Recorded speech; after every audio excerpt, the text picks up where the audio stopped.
Selamat malam rekan-rekan sekalian, masih melanjutkan pembahasan terkait dengan CTT atau Classical Test Theory. Pada pembahasan kali ini kita akan membahas mengenai perbedaan antara CTT dan IRT. Jadi hingga saat ini kita dapat menyimpulkan bahwa teori tes dapat dibedakan menjadi dua, yaitu CTT atau teori tes klasik dan IRT atau yang disebut sebagai teori tes modern.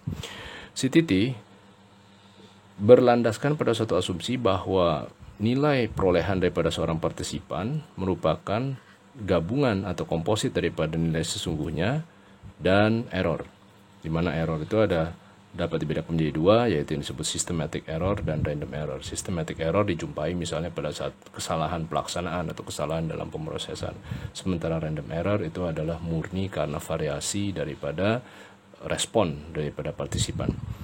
Tugas kita adalah meminimalkan daripada error dengan cara meningkatkan validitas dan reliabilitas daripada tes.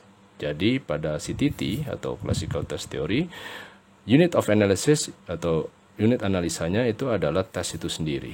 Jadi kita melakukan analisa terhadap tes itu sendiri. Nah, melandaskan CTT sebagai landasan untuk kita melakukan tes sangat memungkinkan kita untuk menjumpai suatu kondisi di mana ada dua individu, ada dua partisipan A dan B yang mendapatkan nilai sama-sama katakan 80, namun sesungguhnya keduanya itu menjawab soal-soal yang berbeda tingkat kesulitannya. Jadi kita sulit untuk membedakan mana yang memiliki latent trait yang diukur yang lebih. Kelemahan itu dijawab oleh teori tes modern, di mana pada teori tes modern konsennya atau unit of analysisnya itu adalah pada item.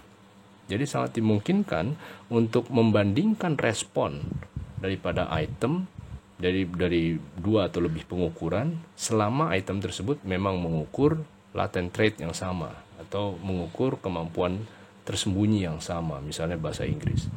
Singkatnya, kalau sekiranya menggunakan CTT untuk mengukur tes katakan kemampuan bahasa Inggris, maka kita bisa membutuhkan mungkin 20, 30, 50, 100 soal.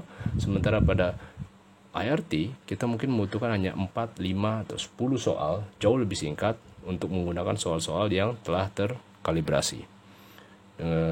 Itu dulu untuk pembahasan kali ini.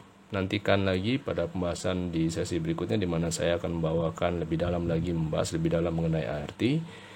Jangan lupa kami anjurkan kepada para pemirsa untuk menggali lebih dalam dari berbagai sumber di internet terkait dengan CTT dan IRT, dan tinggalkan komentar, pertanyaan, dan diskusi di kolom komentar. Demikian, terima kasih.